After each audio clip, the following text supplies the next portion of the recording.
We always say seat time is king, so sit on down and listen in to Motorsports Tech Talk with your hosts, Brian and Erik. Erik, how's it going? Well, I'm here. How about you? That good, huh? Dude, so good. So great. Yeah, I'm good. I guess one thing we haven't really talked on here about, I haven't really talked to many people about, uh, outside of just chatting with you and stuff, not on the podcast. But I started a new position at work recently, and now finally getting into the nitty gritty there. But so Nice. it's I don't know, like it's nice to have things to to keep you busy all day, but that means if I'm trying to maybe slightly use some of that time for car related or spec Miata or racing related stuff, there's not as much budget for it. But Yeah, you mean you actually have to work at work? yeah, but with the whole work from home thing, it's really changed how you can kind of budget your time. True. And that you can maybe do more things during the day that you'd rather do during the day, and then maybe offload some more work at night. Or working for a Japanese company, there's some late night meetings, so I can use that to maybe try to get some stuff done in the afternoon and then get back on, kind of thing. Yeah. Yeah, it's nice to not be as constrained. And I'm certainly not wasting as much time. Like Mm-hmm. I did go into the office like 2 weeks ago, for something. We're actually doing whatever. Um, but I realized how much I hated and didn't miss commuting. Right? Mm-hmm. Like, Yeah, for you live sure. kind of close to work and it's 20 minutes in no traffic, right? Mm-hmm. That's almost an hour out of your day, right? It doesn't matter to your employer, right? If you're hourly, you don't get paid for it. If you're salary, they don't count it as like you being there. It's just a waste of time and gas. And, generally everybody does it at the same time, right? Like at least Yeah. before this, right? So Mm-hmm. that 23-minute drive bumps up to like 45 minutes because, of course, we have to go, slow and text and not pay attention. So that's an hour and a half out of your fucking day. Just, Yeah. yeah, you can just be so much more efficient not doing it. And then even if you work pretty hard the whole day, you can, like you mentioned, do things during the day that you normally couldn't, right? Like, I don't feel bad about starting my laundry during the work day. It takes 2 minutes, to just throw it in the washer. But that stuff I wouldn't have been able to get done if I wasn't home. So I do agree Yeah, that exactly. that change is nice. Yeah, if I especially like if I need to go do something like that, a half hour or an hour, something in the middle of the day, like maybe drop a block off at the machine shop, or go to the doctor's office or something like that. It's a lot easier to just pop out real quick, get it done, come back, and then just supplement that with a work until 6 instead of 5 or whatever. But Yeah. it's definitely nicer for that. And yeah, I just being at home in your own space can be nice. I don't know, there's definitely bad sides of it in that, like, you don't really see people or really get to talk to them like candidly. Yeah, it's definitely, there are some downsides. Yeah, it's harder to get your point across if you just start at a job or start in a new position, kind of like you have. You know, when you're not there, it's hard to figure out who's doing what. You Mm-hmm. know, so it takes a lot longer to figure out who to talk to for certain things that you might need. But you know, I mean, shit, right? Like it's just so much easier to be so much more efficient with your time that I don't care, right? Like, Mm-hmm. if you wanted to be motivated, one of those, you know, people who gets up in the morning and goes for a run. Now, I could roll out of bed, go run, you know, at 7, right? Roll out of bed at 6:55. Go run at 7. Let's say it's an hour run or 55 minutes, right? Get back, uh, you know, have a cup of coffee and start work, right? I'm in my apartment by myself. Doesn't matter if I'm a little, you know, stinky from a run. I can shower during lunch, right? Mm-hmm. More of these benefits. But yeah, then I got that much more done in my day, and I got up at 6:55. Whereas previously, you know, I would have had to get up at 6:30 to shower, get ready, get my lunch together, get everything for work, and then, you know, leave, you deal with slow ass fucking traffic, and then you get to work just before 8, right? Like, Yeah. it's just so much better. I do know a lot of people Yeah. who are in, well, I'll just say they have a family, right? For me, it's whatever, but they are now constantly being bothered, well, quote unquote bothered by their spouse and children, and it's hard for them to get work done. So they're constantly complaining about it to me, but I don't have that problem. So Yeah, I think initially when all the schools were closed, it definitely was rough for, you know, a lot of mhm. people because, yeah, I think just having to, you know, once they went back to school, then, you know, they're out of their hair during the workday, you know, anyway. Well, they're So, still on an on off right now, yeah, they're still switching. like in, right, online, part in class kind of thing. Yeah, I mean, I guess it depends on where you are, but here anyway, but yeah, in at least the Michigan. people I work with, yeah. Yeah, yeah. Because I don't know if it's statewide or if that changes a little bit by county. I have no idea because I don't have kids, so it doesn't do me any good to look into it. But Yeah. um, yeah, But yeah, for us, you know, unmarried, unchild bound, or yep, unchildrened young unfettered. lads. Yep, Um, yeah, it's not. It's definitely it's a more flexible situation for us. yeah, definitely.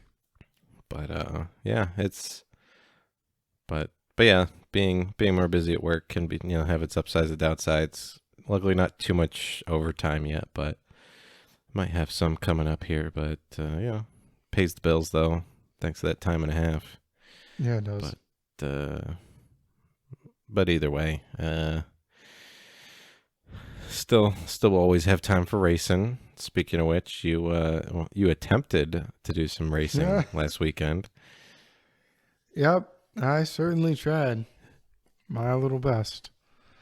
We took the cart out. Um, the plan was to practice Saturday and race Sunday. Um, worked through a couple things Saturday. Um, yeah, I mean there were small problems here and there, nothing crazy, at least to start, right? Um, so I never even got really like a full session in, but we'd bring the cart in, fix it up, you know. Had a little. It's not really an exhaust leak, or maybe it is. I don't know. Yeah. 2 strokes. With my cart is a 2-stroke, you know, burn oil. And so there's a flex pipe and a boot that covers it. And burned oil, you know, was coming out. So like the head sealed, right? The header sealed on the head. It's not an exhaust leak in that manner. It's an exhaust leak. Like Mm-hmm. there's fluid coming out of my exhaust. Anyways, so we just put in a new flex pipe, and that worked. So small things, but still not a full session until my axle blew up. So everybody in the paddock said they had never seen that before. I sent the photo to a couple friends who've raced karts most of their life. They have also never seen that before. So I feel real lucky. Not. So that ended the day, I did have a spare axle not with me. When I was packing everything up, the axle sticks out of the container of spares because it's, a long axle. And I'm like, I won't need this. If I do, I'm really fucked. And there's no saving me. So I took that out. It's the only spare I didn't bring. Awesome. But either way, at the track, sort of decided, I didn't want to spend the whole night doing it. Realistically, if you've done it before, it's probably a quick job. But if you've never done it before, probably not. And then, just moving it in and out. Maybe it would be easier because it was split. But obviously, there's burrs and everything where the axle split. So that wouldn't be able to slide through any of the bearings or supports. So I figured I wouldn't be able to properly do it at the track. And since I was going back home anyway, to, whether I need the spare to fix it or whether I'm not racing Sunday, I figured, whatever, I'll not race Sunday. Because another thing is, I guess my spare axle is a hard axle. And in karting, apparently axles are a tuning tool. So lots of times the steel is the same.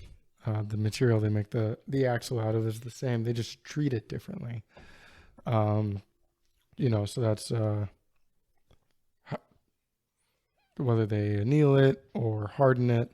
It's some sort of post-process, temperature-based thing. And that'll change the spring rate of the axle. And when I say spring rate, I mean like imagine each tire on the left side and the right side of the kart is a torsional spring, right? We've talked about diffs and how they want to move separately. On a kart, there is no diff. So the softer it is, the more it'll allow those two to turn independently. So people use that as a tuning tool. And very few people use the hard on my kart. And when I say my kart, I mean, that engine type along with those tires because they're the stickier tires. So yeah, I figured, I'll just call it there and went home sad and dejected, just another day. So yeah, that's sucks.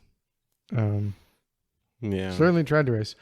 But, I probably had 10 full minutes of not worrying about parts going to shit when I was on the track. And that kart is awesome when it's running. Like, holy shit, is it awesome. Super high RPMs, a little over 30 horsepower. In a kart, that's a lot, right? With me on it, it weighs just over 360 pounds. And the softer compound tires. It's very grippy. Feels like you can do whatever the hell you want. It's great. So it was 10 minutes of fun. Cost benefit is not quite there, but I guess while I'm haranguing on karts, I looked up when I got back. I was looking up different setups people use, just because if I'm looking at replacing the axle, just trying to gauge how the, you know,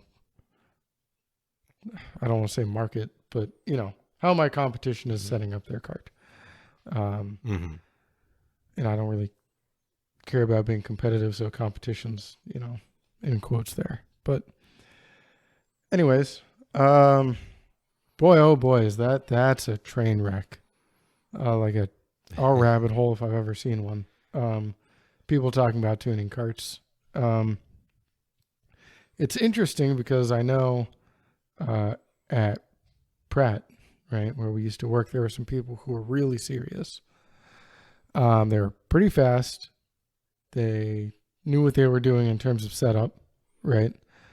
And I also know they tested those kart tires, right? Like at Pratt, we had a, not a Calspan machine, right? But something, to get an idea of what the tire's doing. We had a tire tester. And I know they tested those car tires, right? So these people are super serious, using all the data they can get. And I imagine whatever they're doing is right. But then as soon as I go on the forum, you see it's just a dumpster fire. Like the word grip is sometimes used to mean grip, sometimes used to mean the axle doing what they want, right? So I would see people describing a kart understeering and a kart oversteering, two different people, and they would both say the rear has too much grip. So, what? What the fuck are you talking about? Right? That doesn't make any sense, right? And the rear is so much grip that it's throwing you sideways. Yeah, the rear has so much grip that it's not contacting the ground or sticking to it anymore. Like, what the fuck? And karts are different. There's a big concept. I'm not sure how true it really is, but I've seen a lot of people talk about leaning to the outside of the corner in a kart, right? With the concept being unload the inside as much as you can. And because your axle is solid and you have no diff, if you can lift that inside tire up a little bit, you're actually going to turn faster. It's not going to drag. Scrub. Yeah. That seems to be a common idea, but not universal. And then, we've talked about weight transfer before. In this case, you'd be contributing to the weight transfer, just putting more weight on the outside.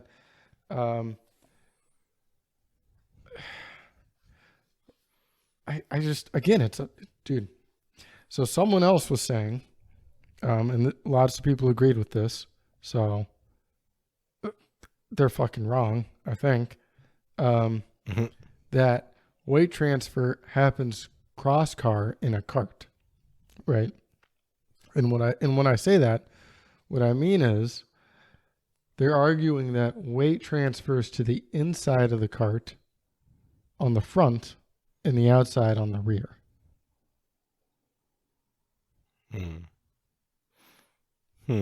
So, there is something in this world called caster jacking. We'll get into that a bit when we talk about suspension, which I've ordered my 5th replacement Surface Pro pen so I can draw you all diagrams. Eventually something's going to work. So just keep hanging on. Gonna have a basics of suspension at some point. But anyways, the concept is the wheel center on the inside wants to move down, right? It doesn't stay in the same Z height location or location above the ground. And if you had the car just floating in space, if there was no ground, you turn to the left, the wheel center on the left side would want to go down, and on the right side it would want to go up, because of your caster. Again, we'll go into some detail later. But what that means is, if you're just sitting there statically, you won't really notice it in a car because you have a full suspension and springs and stuff, but also the caster relative to the car is, I don't want to say right or normal, but karts look like they have more caster than a car. And then scale that to the size, it's just ridiculous, right? So anyways, I guess the point is, if you're not moving the cart, or if you're just rolling around, the pits or whatever, and you turn the wheel, the inside will push down and the outside tire will come off the ground. So I think that's where these people are getting this concept, right? Because that's a real phenomenon, I guess. And any of you can see this if you ever like go karting, right? You don't need a fancy cart to see this, right? Go to your nearest kart place, turn the wheel to lock one direction, and you'll see it like bind and not want to turn anymore. But anyways, I guess the point is physics is still happening, right? Prove it. So if prove okay. When I get my pen, I'll do some math for you. Yeah. I don't like your big city physics around here. I know. Well, again, I'll get that pen. I'll do some math. I'll prove it to you. But anyways, the point is, if you brake, no matter what the kart's doing, like kinematically, like how it's flexing or whatever, the point is you have a CG above the ground and you're decelerating. So you have, front weight transfer. And it's the same concept with a corner. Your CG is above the ground. If you're accelerating laterally one direction, there's a moment and weight's going to the outside. So, that's still happening. I imagine if you had really large steering angles, there would be something of a slight inside weight transfer increase, but this would be a balance, right? It wouldn't be a net increase.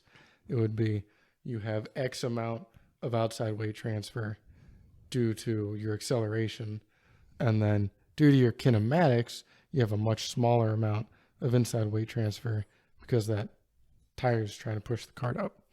That being said, especially in a kart, you use such small steering angles that I don't even think it's probably a big thing here, like on track, you should be driving the kart mostly with, throttle and brake inputs. So I guess that's a really long tangent of me saying the online forums, everything I found, not just US stuff, but karting UK forums and whatever, it's all a dumpster fire. And, I guess test, see what you like. Physics prevails though. So I'll just need to figure it out for myself. Do some math. God, math. Yeah. I know there's one theory, mathematical formula that I feel like usually holds true. And that's as seat time approaches infinity, so does driver performance and overall vehicle performance. So it's a 1-to-1, so to speak. I mean, of course, there's a ceiling on both, right? You can't defy physics as you were trying, somewhat explaining here. I mean, I don't believe it. I don't think physics. You're just trying to put people down with this physics crap. But that is true. But I think of course, there's you could set up your vehicle or car or kart like dog shit and get everything wrong on it, but you put someone who's never, who hardly ever races out there, they're probably going to still be slower. Put them out in the perfect setup, they're going to be slower than the guy who's been racing for like 10 years. Mm-hmm. Potentially. I mean, there's some talent and all those other things, but seat time is king. It is. So weird. But that's. But no one. Not a lot of people talk about that. I feel like it's getting out there, and we're doing our part. Trying. But yeah, I mean, so I guess this weekend, I tried to race and ended up not racing. You didn't race either. How's that feel?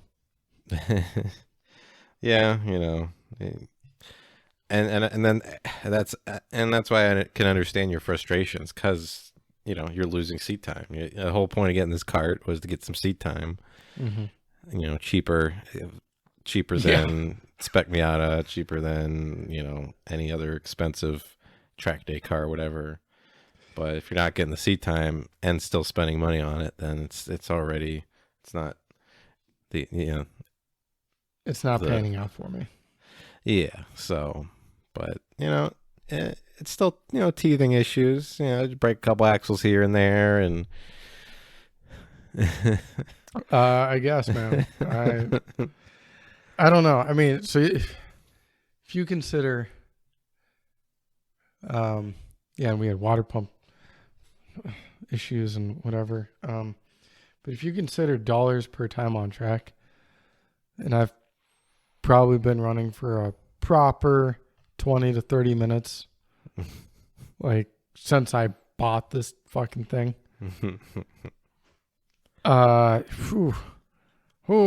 There's a lot of things I could have done in that dollar per track time by now, Yeah.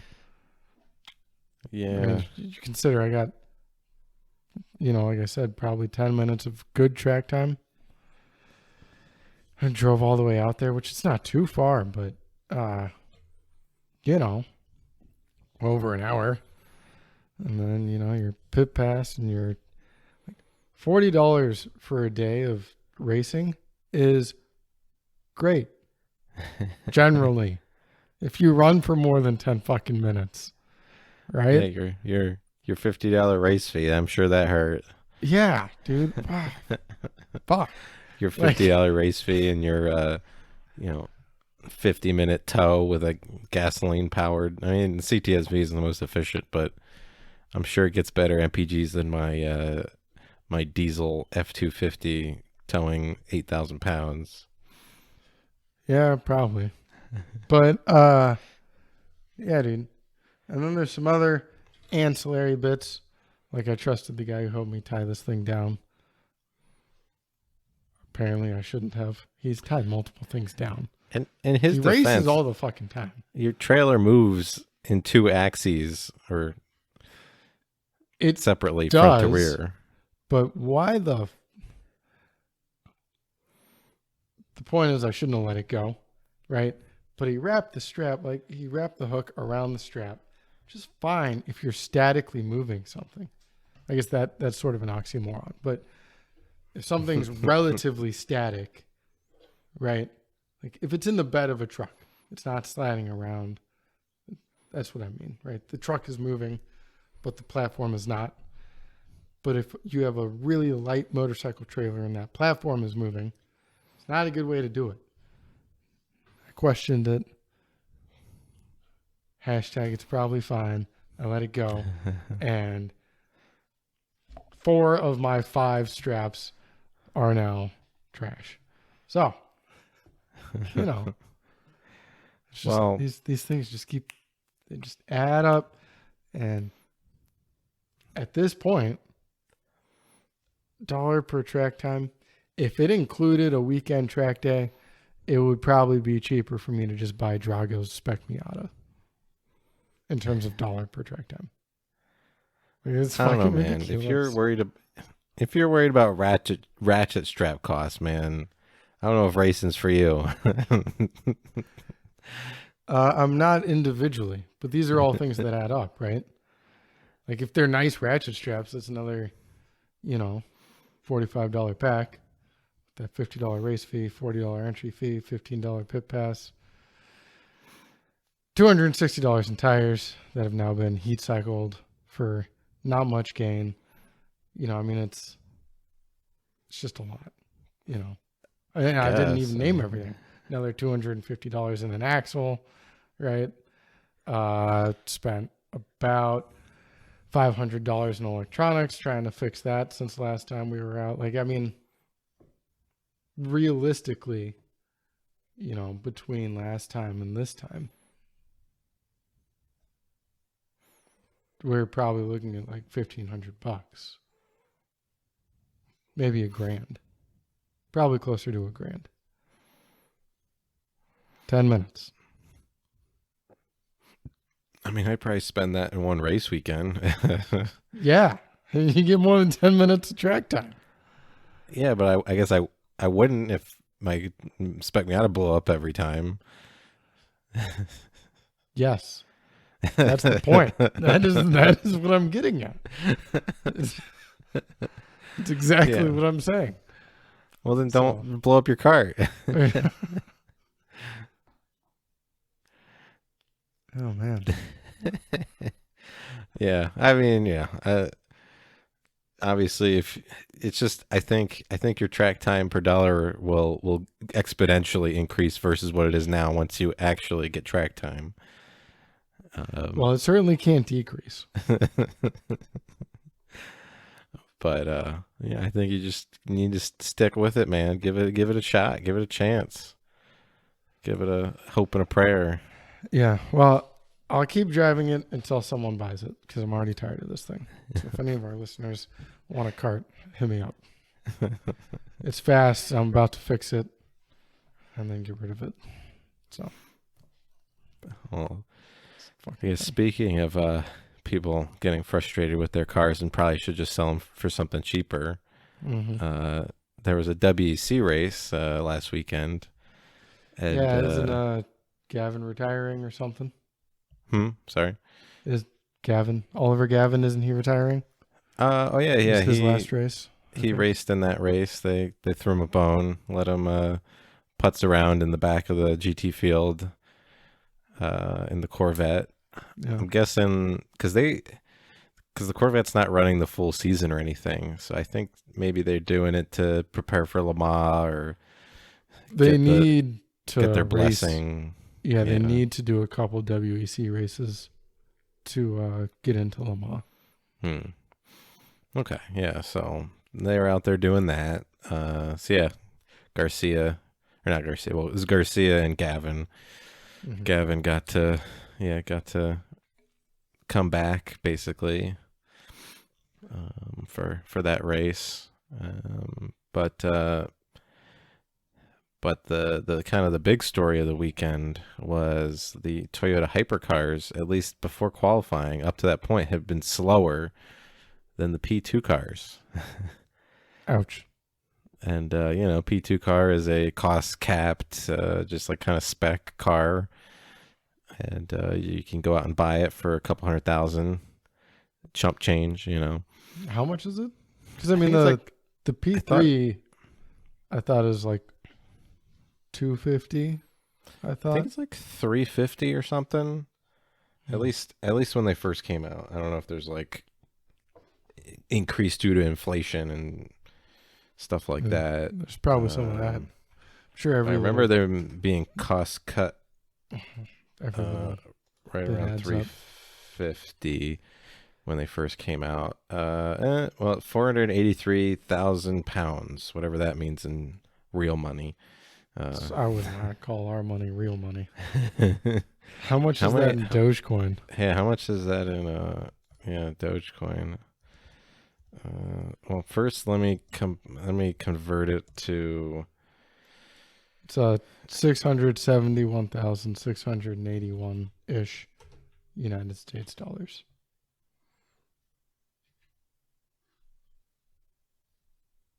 How much? 671,681. Okay. Okay. So I mean, Okay. it's still cheaper than a new GT3 car, which is it's a good deal, man. You should go buy one. Yeah. No. I mean, yeah. It's cheaper than a GT3 car. Yeah, selling price. Maybe it was like the chassis or something was that cost. I remember that number from a while ago. I imagine it increased. I know the car's got engine upgrades and stuff over the years, so I imagine that kind of creeped up. But uh, and then the U.S. dollar kind of creeped down. But uh, but yeah, selling price of the complete new car without engine or homologated electronic equipment must not exceed 400. Okay, maybe it's a bit more than I thought, but yeah, still nowhere near as I'm sure the cost to develop your own bespoke hypercar or even LMP1 car for that matter. You know, all the engineering hours and development costs, not even including materials and everything. I'm sure in the millions. So, LMP2 good value. That's what we're Yeah. getting at here. But Listen, that's under 13 Bitcoin. So yeah, easy. yeah, dude, it's nothing. Yeah. So I know people who spent that on a couple pizzas and some weed. Rip. yeah. So I mean, yeah. I don't know why they didn't just buy an LMP too, but yeah. So of course the Toyotas did pick up the pace as they figured out, I guess, how their car worked as the sessions go on. And they And were by able that, to. you mean they let out the sand. Yeah.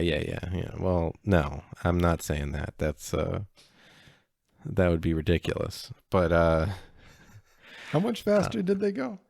I think they found like 2 seconds, around 2.5 seconds. Oh, wow. In that they were a few tenths slower, I think, before, and then they ended up being like 1.8 seconds faster by the end. At least the fastest car was. So they were able to qualify on pole overall. That's what you'd expect from the top class. Yes. There was another hypercar, well, quote unquote hypercar there, the Alpine Elf Orica, whatever you want to call it. Basically, LMP2 car with a different engine in it. Since right now the regulations kind of allow some flexibility, and in the because you can run a hybrid or non-hybrid. In this case, they were running a non-hybrid. So it's just, I think it was a turbocharged engine. So from the outside, it looked identical to an LMP2 car. At least I couldn't tell the differences. It just had more power basically and less grip. Ouch. Which I don't know how it had less grip because it was basically an LMP2 car. Maybe it was heavier. I'm not 100% there. But I know the hypercars have less grip. At least the like the Toyota car. I mean, it's supposed to mimic more of a road going car, similar to the GT class, except of course, much more hopped up, powerful, and a little bit more aeroed out kind of car. Right. It's the intention was to have like the Aston Martin Valkyrie, the Mercedes Project One, cars like that that had been teased and and are being developed right now. I mean, I think the Valkyrie got delayed, but the prototypes are running. Same with the Project One Mercedes car. But yeah, cars like that was the intention. And and the Toyota, I forget the actual name of it, but they are making the road going version. I can tell you that. I mean, I think it's part of the rules for the hypercars. Yeah, it is. But yeah, I mean, it's supposed to, and they were purposely slowing them down from, from LMP1 because for whatever reason, whether it's for safety or safety, kind of maybe rules parity, those kind of things. They usually every year kind of try to slow the cars down because as development continues, the cars will get faster naturally. Mm-hmm. Like even though the last of the LMP1 breed was, pretty severely limited versus like maybe your late 2000s LMP1 cars as far as power and tires and aero efficiency and that kind of thing. Toyota was still able to get the lap record at Le Mans, in 2019, I think it was. So, even just with development, tire development, car development, engine development, all those things, they can kind of overcome the losses that the rules kind of force on them. So I imagine the hypercars will get faster and faster over, the next year or so, especially as more of them show up. But anyway, it wasn't looking good in practice when they couldn't keep up with LMP2 cars. And then, qualifying, they were able to go faster. And then once the race started, it was pretty interesting. The one of the LMP2 cars was able to split the two Toyotas for a little while, and was able to stay ahead of the third hypercar, which wasn't, the LMP2 based hypercar. But the struggle that they were having was that just like in Champ Car, when I'm in the E30 and trying to get past like a Saab or a Mustang or something like that has all the horsepowers, you're faster in the corner, but you're slower on the straight. So it really makes passing opportunities difficult. Like maybe he can get by at some point during, and this was at Spa. So the whole like middle sector is kind of the twisty bits. Mm-hmm. The end, there's some straights. In the beginning, in the first sector, there's a lot of straight. So in the middle sector, the P2 cars were still much faster. But then on the straights, the hypercars could gap or pass if needed. So I know it was frustrating for some of the LMP2 cars as they were kind of stuck behind them, so getting slowed down all the way through the second sector to the twisty bits, and then we'll get gapped on the straight, and then it's just started all over again next lap. But yeah, it's frustrating. Yeah, but once the hypercars kind of settled in, they were quicker overall. They were faster on lap time. It's just they had to get a little bit of a gap to not kind of hold up the LMP2. But I supposedly they're talking about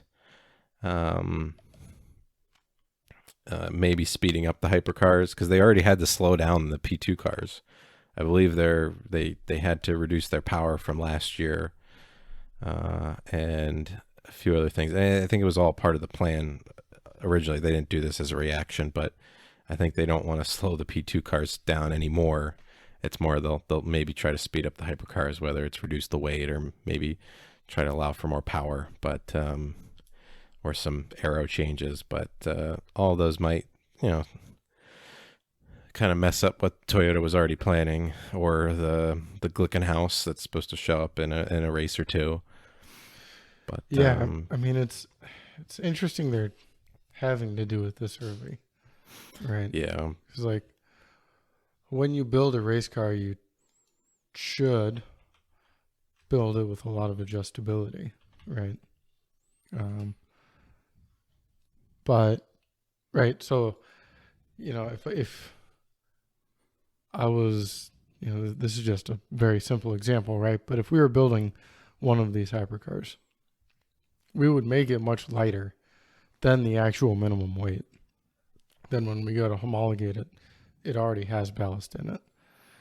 So then when they do this and they're like, oh, oops, you need to go faster, you can actually take it out.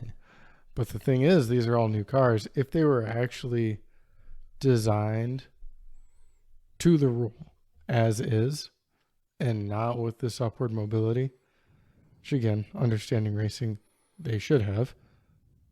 But, if you're naive and, happy and whatever and just do what they tell you to do, you'd already be at your limit, right?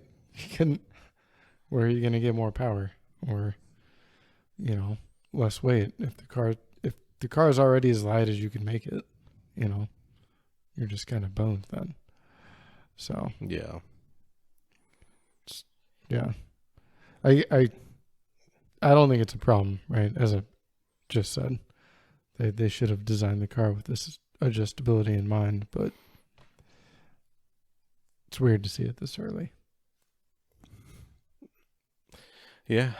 Yeah, I mean, there's always going to be some teething issues with a new kind of rule set, but um, I don't know. It does seem like they weren't really they weren't ready for it. I mean, I think part of it is that a lot of times they really focus on Le Mans as like the benchmark, and being that the cars are faster in a straight line than the LP2 cars at Le Mans shouldn't be an issue at all. Um, but at these tighter, twistier tracks like Spa, which really isn't that tight. No. Uh, but comparatively to Le Mans, it is. And I mean, the problem might get worse at some of these other some of the other events that they go to. I mean, they go to Portimao next. That one's going to be tighter than Spa. Monza, that's another fast one. Le Mans, Fuji is pretty tight, in Bahrain comparatively are all much more less big straights and more twisty bits. So Mm-hmm. with those later races like Fuji and Bahrain, those by then I'm sure the cars will develop to the point where they'll probably be clear of the P2 cars, but like the next event could be interesting, like Portimao, which is where F1 was last weekend. It's a lot of tight corners there. So, I mean, it makes, I guess, more cars able to race for the overall win, but not necessarily all in the same class. So, and with only really 3 cars right now, yeah, it's not the best competition. With there's two, like I said, the Glickenhaus, the 2 more cars are supposed to show up, and those ones are actual hypercar, non LMP2 based cars. Um, but yeah, it'll be interesting once they show up. I imagine Toyota will be ahead of them because they just have more time to develop the car up to that point, and they will have already raced it at that point. I mean, they already have. So, and it's Toyota, one of the biggest automakers in the world, versus Scuderia Glickenhaus, just a little boutique manufacturer. Like I don't expect them to, at least initially, be all right up to speed. So, I mean, there's a reason they missed the beginning of the season because schedules blow out. And I'm I know all about that. Yeah, So, you do. but but it'll be good to see more up front. Hopefully, some more manufacturers commit. I know. There's been quite a few on the Daytona, or what is it, LMDH, Le Mans Daytona H, as they announced it as a, well, basically Daytona hypercar. Yeah. There's supposed to be a couple more. I believe Porsche. Maybe it's Ferrari, but either Ferrari might do the hypercar versus the Daytona hypercar. But it seemed like there were some more. I think Ford, I think, was trying to do uh, a Daytona hypercar as well. I don't know about that. Let me see. Ferrari is confirmed 2023.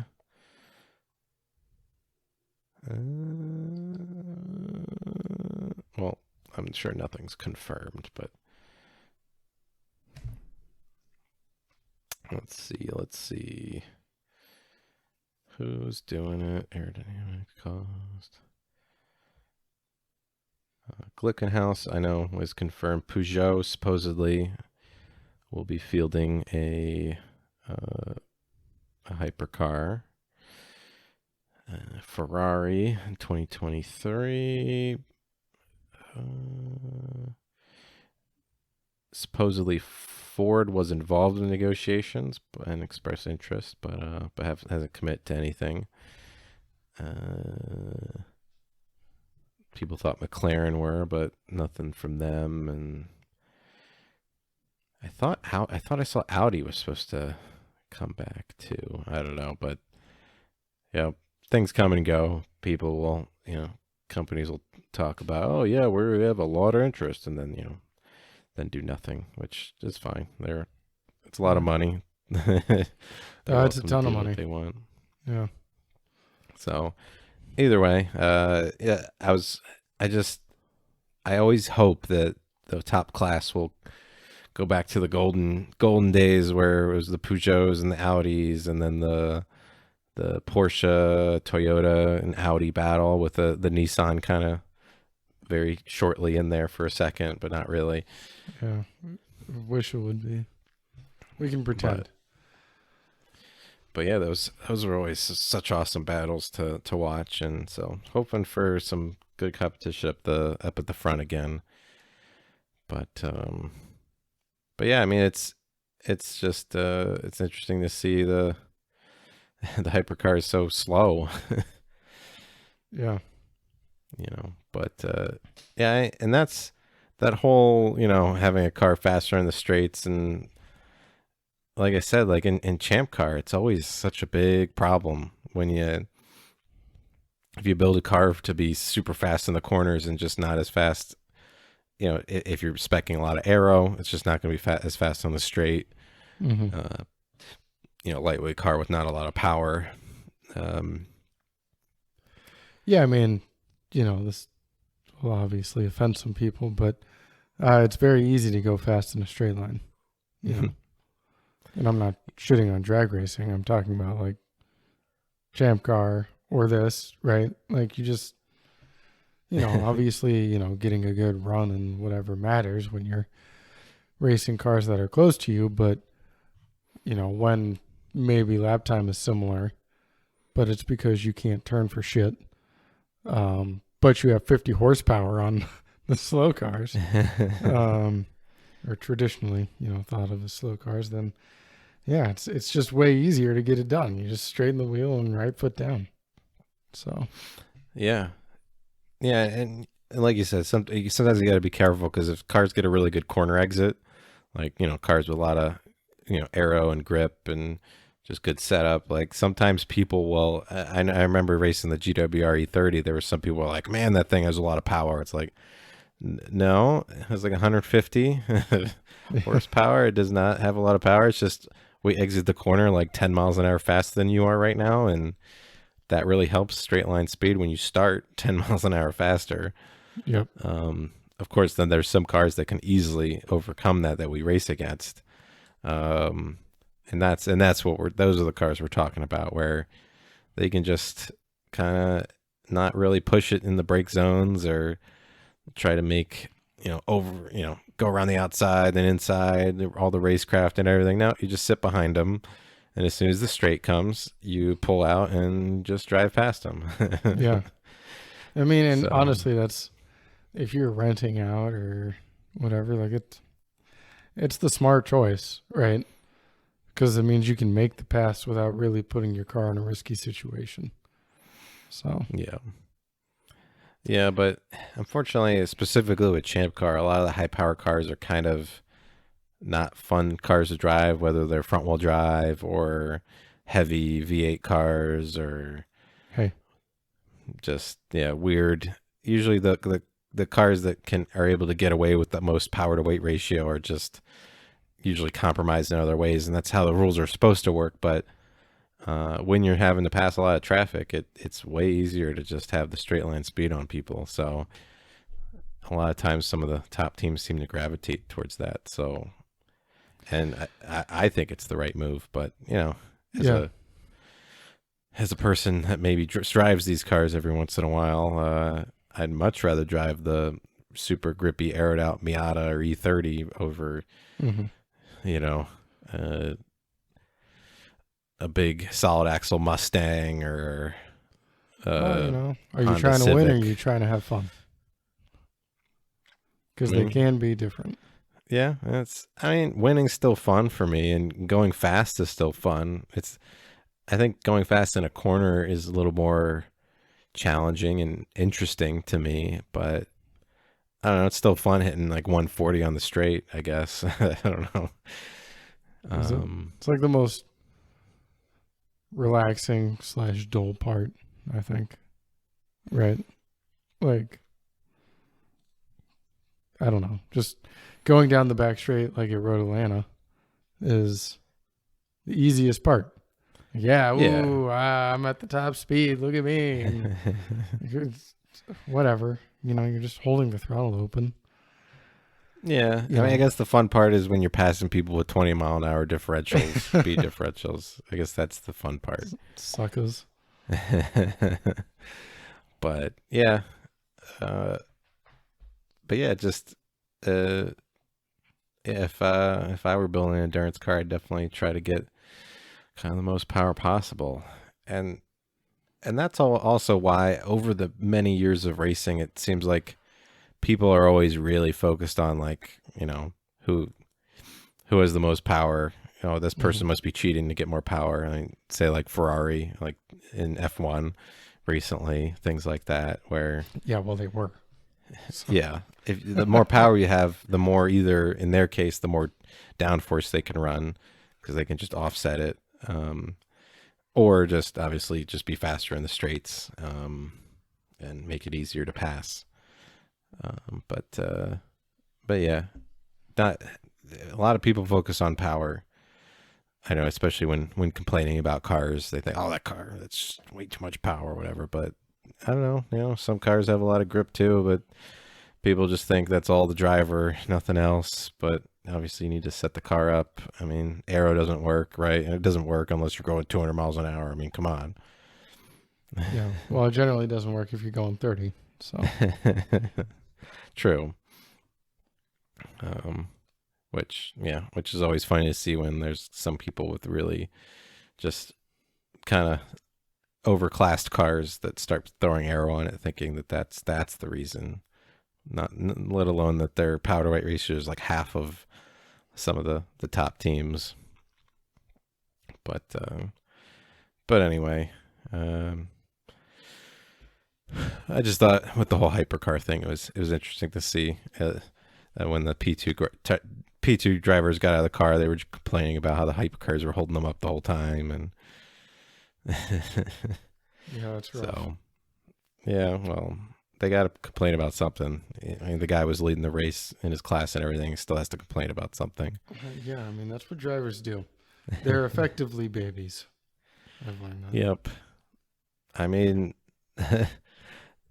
to be fair, like one of the, I forget if it was, I think it was not the Portimao F1 race, but the one before that. I think Mick Schumacher spun, and his race engineer was like, "It's okay, it'll be okay. Just get the car, go get it straightened out, get it back on track. Okay, good job. Okay, now you're good. Just race like you were before." I don't know. It was just, yeah, it was like, I saw memes about that anyway. like, to be fair, some of these drivers are basically children, much younger than us. Oh yeah, that's true. But still, it's just it's funny in that respect. But yeah, even, I mean, all drivers, even in their 40s, are a bunch of children, just crying about how, he's got a better toy than me, or pretty much. But anyway, I think that was we thought we'd just do another kind of candid chat this week. Like Erik was saying, once he gets that Surface Pro pen all dialed in, one of these days it's gonna fucking work. We'd like to do a tech, a more tech focused episode on suspension, geometry, or related things, anything that definitely illustrations are preferred. Yeah, I mean, when we start talking about like kinematics, it's, you need to connect dots and lines. It's much easier to show that than to describe that. So yeah, for sure. So So yeah, keep an eye out for that. But as far as this week's episode, I think that's a good place to wrap it up. Make sure you check out our social medias: Facebook, Instagram at Motorsports Tech Talk. It's where we post up the latest episodes and any other happenings, whether it's our racing or other things, funny memes, that kind of thing, every once in a while. Every once in a while.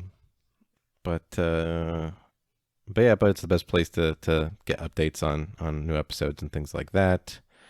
It's also the best place to get in touch with us if you have any comments, questions, that kind of thing. Constructive criticism, compliments, we take it all. All of it. But yeah, but as always, thanks again for sticking with us this long, and we hope to talk to you guys again soon. See ya.